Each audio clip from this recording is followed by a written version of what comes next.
তওবা কতবার প্রযোজ্য হবে একই ব্যাপারে? খুবই সুন্দর একটা প্রশ্ন। একই গুনাহ একবার করে আল্লাহর কাছে মাপ চাইলাম, ফিরে আসলাম, আবার করলাম, এইভাবে কতবার চলতে পারে? সর্বোচ্চ কতবার হলে আল্লাহ মাফ করবেন, এরপরে আর মাফ করবেন না? এর উত্তর হলো, আল্লাহ রাব্বুল আলামিনের গুণবাচক নামের ভিতর একটা হলো তাওয়াব। আত-তাওয়াব। আত-তাওয়াব শব্দের অর্থ কি জানেন? বারবার যিনি তওবা কবুল করেন। শুধু তওবা কবুল করেন এটা তাওয়াবের অর্থ না। তাওয়াব মুবালাগা সিগা। আলেমরা বলেন মুবালাগা সিগা নেই, মুবালাগা সিগা হলে তাওয়াব শব্দের অর্থ হলো যে বারবার তওবা করে। সায়েক মানে গাড়ি যে চালায়, আর সাওয়াক মানে এটা যার পেশা, এটা যার পেশা।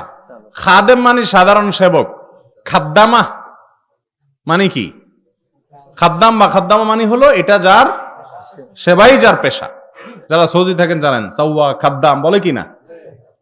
আলেম মানে সাধারণ জাননেওয়ালা, আল্লাম মানে মহাজ্ঞানী। এখন তো সব রাস্তা রাস্তায় আল্লামা।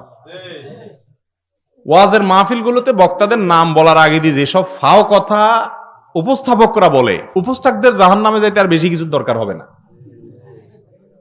বুঝছেন নি? আর হুজুররাও শুনতে খুব শান্তি হয় অনেক সময়, যে আমারে তো পাম ফটো দিতে আছে, বালাই তো আমি গলা টিপি ধরার চেষ্টা করি। লক্ষ্মীপুরে গত 2 বছর আগে একটা মাহফিলে একজনে আরে কত কিছু আমার নামে হাতে কইলো, আল্লামা আরো কত কিছু। আমি বললাম যে আল্লামা শব্দের অর্থ আজকে আপনি কইতে বই এনো, তারপরে সামনে যাবেন। ছাগল ছাগল ধরিব বানাই লইব, আল্লামা বুঝেন কারে কয়? আপনি আমার যে আল্লামা কইলেন, আল্লামার শব্দের অর্থ বুঝেন? এগুলা তামাশা। রাসূল বলছেন ওয়াসুল তুরাব আলা আফওয়াল মাদ্দাহিন, আমরা ওয়াজ করে নিজেরা আমল করি না। রাসূল বলছেন যে সামনে প্রশংসা করলে তার মুখে মাটি মারো, আর বক্তারে বসাই সুবহানাল্লাহ, আলেম কুলে শিরোমণি, আন্তর্জাতিক খ্যাতি সম্পন্ন বক্তা, আন্তর্জাতিক বক্তা, তার পাসপোর্টে নেই। আন্তর্জাতিক হইতে হলে দেশ বিদেশে সফর করতে হবে, তার পাসপোর্টই বানায় নাই, কিন্তু বক্তা কি আন্তর্জাতিক। বাপরে বাপ, পাসপোর্টে বানানো হয় আন্তর্জাতিক বক্তা। এই যে তামাশাগুলো, এটা হাসির কথা বলতেছি না। এদেশে বামপন্থী, রামপন্থী, বিশেষ করে ইসলাম বিদ্বেষী নাস্তিকরা মিডিয়াতে বসে আছে না, এরা আপনাদের এগুলো দেখে হাসে, এগুলো নিয়ে টকশোতে চান্সে খোঁচা মারে। কেন ইসলামকে হাসির পাত্র বানান? বলে দেন ভাই অমুক আলেম, অমুক দায়িত্ব নিয়ে আছেন, শেষ, পরিচয় দিয়ে দেন। কিন্তু এরপরে দেখা যায় যে মাহফিল গুলাতে হারি বাপরে বাপ, অনেক পীর সাহেবের নাম তো 3-4 লাইন ধরে টোকাই ফান যায় না, ঠিক না? আমি ঠিক? আল্লামাতুল আসর বাদাল মাগরিব ওয়াল ইশা, কত কথা। আল্লাহ আমাদের হেফাজত করুন। তো বলতেছিলাম এই কথাগুলো আল্লামার থেকে গেছে। আল্লাহ রাব্বুল আলামিনের গুণবাচক নাম হলো আত-তাওয়াব। আত-তাওয়াব মানে তওবা কবুলকারী না, এটা মুবালাগা। বারবার যিনি তওবা কবুল করেন তাকে বলে কি? আত-তাওয়াব। এজন্য ভাইরা আমার, আল্লাহর কাছে যতবার ভুল হবে দেরি না করে, কখন ওয়াফাত এসে যায়, মওত এসে যায়, সঙ্গে সঙ্গে তওবা করে সাথে সাথে হালনাগাদ হালখাতার সাথে সাথে করে ফেলান, হিসাব নিকাশ চুকায় ফেলান আল্লাহর কাছে। তওবার জন্য ওযুয়া লাগে না ভাই। যেটা যত বেশি ইম্পর্টেন্ট, ইসলাম ওইটাকে তত সহজ করে দিছে। কারণ ওযু করতে যাইতে যদি সে মারা যায়, তওবার সুযোগ না হয়।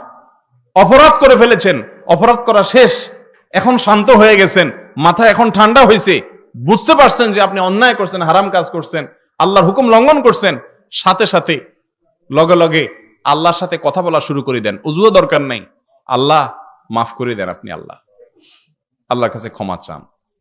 এরপরে একই ভুল আর যেন না হয় চেষ্টা করবেন। যদি আবারও হয়ে যায়, আবারও করবেন। শয়তান একটা কথা বুঝাবে, শয়তান বলবে দূর পাগল, এতবার আল্লাহর কাছে মাফ চাইতে শরম লাগে না? কেমন কথা, কালকে হজর হরস ন মাফ চাইছত, আইজও আবার একই কাম করতে আসছ, গত সপ্তাহে একই কাম করছ। এটা কিন্তু শয়তান বুঝায় আল্লাহ থেকে বান্দাকে দূরে সরানোর জন্য। শয়তান শব্দের অর্থ জানেননি? হ্যাঁ, শয়তান শব্দের একটা হলো আল্লাযী বাউদা, বুদ, দূর হওয়া।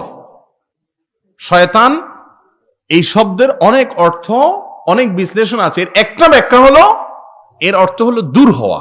আল্লাহর রহমত থেকে দূর হয়েছে, আপনারাও দূর করতে চায়। এই জন্য এক দুইবার তওবা করার পরে শয়তান দেখবেন যে নৈরাশ্য সৃষ্টি করে, বলে না মাথা খারাপ নাকি, শরম লাগে না আল্লাহর কাছে তার মাপ চাইতে? আরে মিয়া, আল্লাহর কাছে শরম লাগলে মাপ না চেয়ে কোনো যাওয়ার জায়গা আছে? উপায় আছে কোনো? তাহলে বুঝতে হবে শয়তান ফুসলাচ্ছে। তবে হ্যাঁ, তওবার রাস্তা আছে, বারবার তওবা করন যায়, এটা যখন শুনছেন তো এখন আর তো আর চিন্তা নেই। প্রত্যেকদিন নামাজ হতে থাকবেন, সকাল 8টার দিকে উঠে করবেন আল্লাহ আস্তাগফিরুল্লাহ ওয়া আতুবু ইলাইহি, কামে যাইব। ওই ফেরিঘাটে, এখন তো ফেরি নেই, আগে ঢাকা যেতে ফেরি পড়তো না, ফেরিঘাটে আপনার শ্রীপুরের ট্যাবলেট বেসিন না থাকে, আর ওই যে কি একটা লাল কালারের আপনার একটা ইয়া বেচতো, প্রায় হাত কাটলে মহাশঙ্কর তেল নাকি একটা বেচতো, যে হাত কাটলে লাগাইলে লগে লগে কি হয়, ভালো হয়ে যায়। হেরা আমি দেখছি একদিন আরিসা ফেরিঘাটে যে ছুরি নিয়া এ ঢাকাইতে এই তেল বেচতে আছে, এতে হাতে ফোঁস দেয় আবার তেল লাগাই দেয়, দেখছেন রক্ত বন্ধ হয়ে গেছে। তো দেখেন কারোর ঘরে মনে করেন এই মহাশঙ্কর তেল বা যাই বলেন, এটা ঔষধ আছে, লাগাইলে সাথে সাথে ভালো হয়ে যায়। এই জন্য হেতে করে কি, তেল তো আছেই, এক হোঁচ দেয় কদ্দুর লাগায়, আবার 2 ঘন্টা হরে ঠ্যাঙে এক হোঁচ দেয় কদ্দুর লাগায়। এতারে আপনারা কি করবেন? মাথা অসুস্থ বেচারা, ঠিক না? ঠিক, ট্রিটমেন্ট দরকার।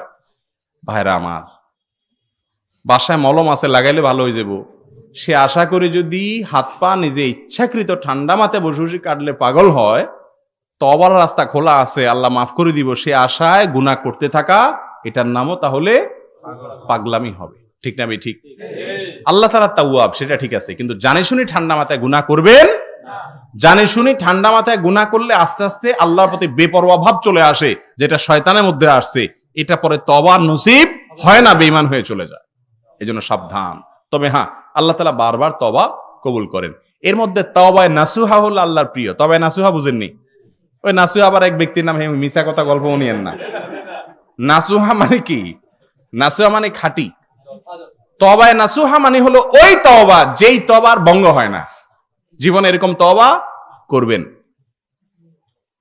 এটা করে ফেলছি, নিজের প্রতি নিজে ঘৃণা আসছে, ক্ষোভ আসছে, জিদ আসছে, আমি বেঁচে থাকতে আর এই তওবা করব না, পাক্কা তওবা করি, তওবার ভঙ্গ হইতে দিলাম না কখনো। এর নাম হলো তওবায়ে নাসুহা।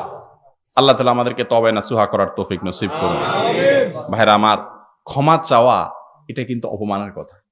আমি যদি মাওলানা মোর্শেদ সাহেবের সাথে বেয়াদবি করি ফেলাই কোনো একটা কাজে, এরপর ওনার কাছে যাই, ব্যাকের সামনে মাপ টাপ চাই, আমার কিন্তু একটু শরম লাগবে, তাই না? আমি মাপ চাইছি, ওনার কাছে ছোট হয়ে গেছি, এরপর থেকে ওনারা দেখলে আমি একটু কাছুমুচু লাগবো, যে লোকটার কাছে আমি ছোট হয়ে গেলাম, তাই না? কিন্তু আমার মালিকের কাছে, আল্লাহর কাছে তওবা করে চোখের পানি ফেলে কেঁদে মাপ চেয়ে দেখেন, আল্লাহর কসম, দেখবেন আরো স্বাদ লাগবে।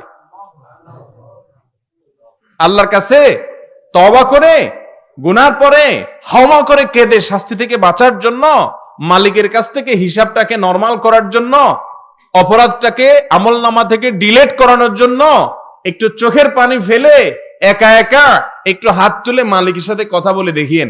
মালিকের কাছে যে যত ছোট হয়, মালিক তাকে তত আপন করে নেন। তওবা করবেন তো ইনশাআল্লাহ? অপরাধ ছেড়ে এসে আল্লাহর রহমতের ছায়াতলে আসেন, তওবার ছায়াতলে আসেন। আল্লাহ আমাদেরকে সেই তৌফিক নসিব করুন।